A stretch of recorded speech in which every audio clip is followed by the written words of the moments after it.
Welcome viewers to another video. Today we'll be talking about an interesting concept that brought up by my brother. A pimped up Fallout universe versus a 40k invasion on the world of Fallout Earth. And I think this would be cool because think about how many interesting gadgets and all of that kind of jazz, armor, power armor, and all of that kind of stuff will be included. Now, when I say pimped up, I want to clarify. I mean as in just a better universe overall. Some of their traits are a little exaggerated, such as the Brotherhood has really good technology, but now will have really, really good technology. And the NCR has more soldiers and shit like that. Anyway, let's begin. So for those who don't know, Warhammer 40k is a sci-fi set in 40,000 years in the future, where war well where war rules everything. It's commonly said that 40k is a little grim, dark. Anyway, so let's begin by talking a little bit about the Warhammer universe and what I'll be using for like a references and all of that against a pimped up version of the Fallout universe. So with 40k, I believe I'll begin by talking about what kind of things will be invading, kind of divisions and soldiers and all of that good stuff will be invading this pimped up version of the Fallout universe. Uh, I believe I'm probably just going to use I think it's called the Cadian Guard. I believe they're the most kind of default, most kind of standard. I think I don't know, but yeah, I'll be probably going that for references. Thanks, or not thanks, more just shit about the improved Fallout universe. Um, so what I'm basically thinking is to make them to make all of the factions in Fallout universe united, so they stand more of a chance. Because going up against a sci-fi faction is a little difficult if you're in a post-apocalyptic world with death claws, ghouls, and super mutants all wanting to take a bite of your liver. Yeah. So I believe some of their traits will be exaggerated, a little bit like in 40k, I think. So, for example, we could say that the NCR will have more soldiers, so they're a little more, they fill in the gaps of this combined faction of all factions of Fallout, and the Brotherhood will have really, really good technology now. The Enclave will provide most of the vertibirds, so they have a high supply of those, and yeah, stuff like that. So let's think of a scenario where the Imperial Guard invades, the Cadians invade. Few big pros that I believe the 40k will have at the start is fucking they'll have a very good air superiority against this combined faction. They'll have heavy vehicles on the ground. They have better weapons, better trained soldiers, and they'll have probably a spaceship in space. Who'd have guessed? So this basically puts the Brotherhood the pimped up version of the Fallout universe into a pig pen where all the pigs want to eat them. So that's kind of going a little too far. I'm not gonna make them use any exterminatus or anything like that. If you guys are from 40k, you'll probably understand what that is and probably call me a heretic or whatever because I get something wrong. But I don't care. Okay, I don't care. Anyway, yeah. So when they attack, I believe that'll be their main source of pros. Because when they get on the ground, the combined faction, we can just call them the Fallout faction. The faction of Fallout, because they're all the factions combined. Whatever. Or we can just call them the NCR. Anyway, uh, um, yeah, I believe they'll have really, really good advantages with their heavy weapons and heavy vehicles and stuff like that, like tanks and all sorts of shit that comes from the 40k universe. Well, it's probably going to put put the Fallout pimped up Fallout universe in a pickle, if you will.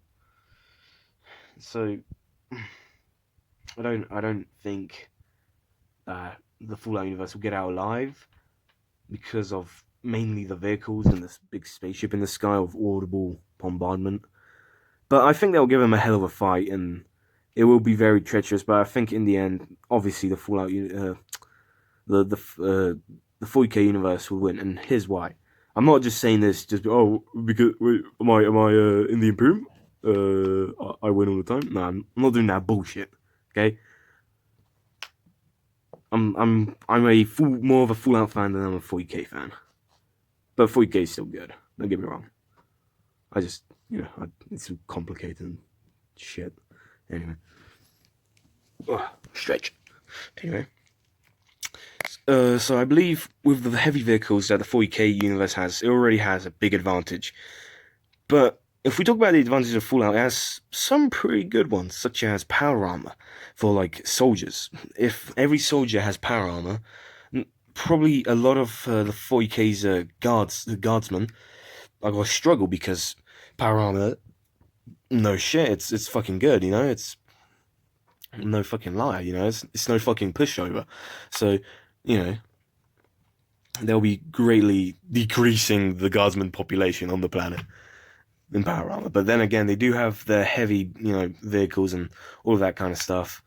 I don't know the specifics. All I know is that there's a Lehman Russ and Malcador. I don't know what that is, but my brother told me. And they have laser weapons, very powerful ones, and plasma weapons.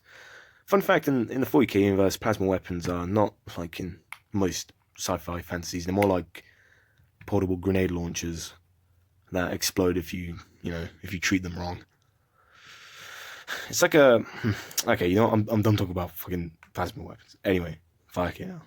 Anyway, what do I keep saying anyway? Yeah. So with the vehicles, I think they'll stand a big issue. But then again, well, a counter to that is heavy artillery, and they do have artillery. But there's a problem in that. The Imperial Guard has better artillery. So, that's kind of contradicting both sides. So if they start shooting artillery at the tanks, they probably start shooting artillery at their power armor units. That's why I think the best course of action, even if they have a slight chance to win, would be for guerrilla warfare, heavy guerrilla warfare, and then when they see a huge patrol, bite them down, just keep chewing them until they're at least weak enough so they stand a fighting chance, then attack main assault. But, the Imperial Guard ain't gotta just sit there and let you just fucking chip away at them. They are going to follow you into the woods and probably destroy you. But then again, if they follow you into the woods, you could make that into an advantage if you wanted to, like set up a trap or whatever. Well, that is convenience and time and a lot of effort. So, yeah, I think the main way, if the Fallout universe could win, and now I'm not talking about the aftermath, because the aftermath will be a lot worse. If you defeat the Imperial Guard, they're probably going to retaliate in different measures, such as so sometimes they kind of just say fuck it and blow up the planet and haha get good, scrub. You know what I mean? They just fucking exploded, like, bruh. Anyway,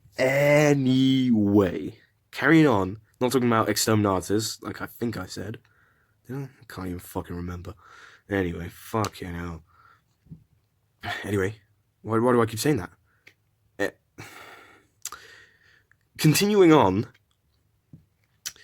the Imperial Guard will probably want to be setting up a lot of strongholds or bases to kind of keep the supply of soldiers and tanks and fuel and food. Imperial Guard rations, could that even be considered food?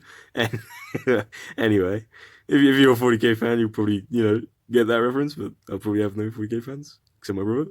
Wait. Anyway, what do I keep fucking saying? Fuck's sake. Continuing on. Oh god, that's gonna be my new catchphrase. Anyway, fuck's sake. This is a disaster, what? Anyway. Alright. So, the Imperial Guard will need to set up strongholds around the Fallout universe. Just Earth. I'm just gonna call it Earth. Fuck it. Yeah, Earth. So, they need to set up loads of strongholds and keep the supply of food, water, tanks, men, and planes, and all that good jazz as high as they can, because I think there'll be a heavy losses for them because of the guerrilla warfare fact. Like, you're fighting at my home. I know it the best. You don't know it. Get good. You know what I mean? So they're the fucking combined faction. We just say, "Oh, get good, scrub." But then again, the Imperial Guard does just kind of have unlimited soldiers. Like, just unlimited, because fuck you. This is 40,000 years in the future. What are you even doing here in 2021? Anyway, so yeah, but the way they probably would win is because of air superiority. The that the Imperial Guard has, or I believe it's the Imperial Navy. If you guys are 40k fans, can you confirm in the comments? I'll probably never get that comment. Probably not. Anyway, fuck's sake.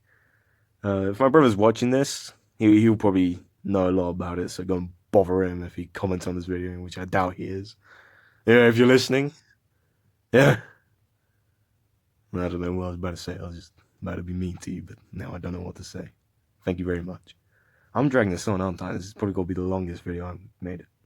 Anyway, I'm just making this for fun, just to clarify. But you don't need to know that. Yeah, so yeah, I believe the Imperial Guard will win because of air superiority, which I believe the Imperial Navy owns. So, if those pencil pushers in the sky want to help, then they'll probably be the reason why they would win. Because the fighter boat is good, but not as good as oh fuck, what are the names of planes of fucking 40k? 40k aircraft are just much better. My brother told me that they were tanks in the sky. You can't really defeat that other fighter boat that can barely fucking fly 2 miles per hour. All right, I played Fallout. Okay, they're not that good in the base game anyway. You can probably get some mods to make it a lot better. But anyway, oh my god, almost 20 minutes. I'll probably wrap it up now. But yeah, I believe that the 40k universe will win against even a pimped up version. But I think it would be a very big struggle, and would it even be worth it? Honestly, like, would the Imperium want a fucking dried up, used planet? Man-made death world, I believe it's called. Yeah, can you clarify in the comments? Yeah. See you later, and I'm a fucking idiot. Bye.